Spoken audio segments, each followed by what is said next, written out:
चीज़ यहाँ पे अजीब टाइप का देखने को मिला है, तो मैं आपको दिखाना चाहूँगा। सबसे पहले मैं अभी रोड पे खड़ा हूँ और हमारे हाथ में ये मोबाइल है, और मोबाइल पे आपको डिस्प्ले में शायद दिख रहा होगा, तो आप ये पढ़िएगा क्या चीज़ लिखा है। स्पष्ट अगर दिखाऊं तो ये देखिए, शायद कोशिश कर रहा हूँ कि आपको पढ़ने को मिल जाए, या फिर आप देख रहे होंगे, स्क्रीनशॉट होगा तो मैं आपको दे दूँगा।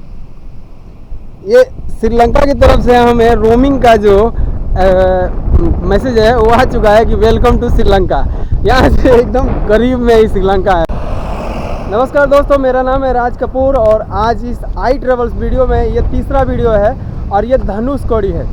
माना जाता है कि कभी यहाँ पे राम जी भी आए थे और हमें वो सौभाग्य प्राप्त हुआ कि जिस धरती पर एक बार राम ने भी कदम रखा हो, मतलब जहाँ आए हैं कंफर्म होता है, वहाँ हम भी एक बार आने का हमें ये अवसर मिला है।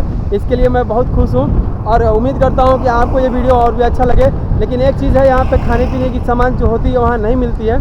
तो यहाँ पे अगर जो आप कहीं से आ रहे हैं और यहाँ घूमना चाहते हैं तो यहाँ पे आपको 5-6 किलोमीटर अंदर की साइड में आपको पानी नहीं मिलेगा, कुछ खाने को नहीं मिलेगा। इसके सिवा यहाँ पे समुद्र के कुछ और भी, मतलब कि जो जैसे शंख हो गया, सीपियाँ हो गई, तो वो सब। और हाँ, हमारी नेक्स्ट वीडियो जो होगी वो पंबन ब्रिज पे होगी, और ये पंबन ब्रिज का नज़ारा आप बिना देखे न जाइएगा। और इसे देखने के लिए हमारी नेक्स्ट वीडियो ज़रूर ये वाली प्ले करें।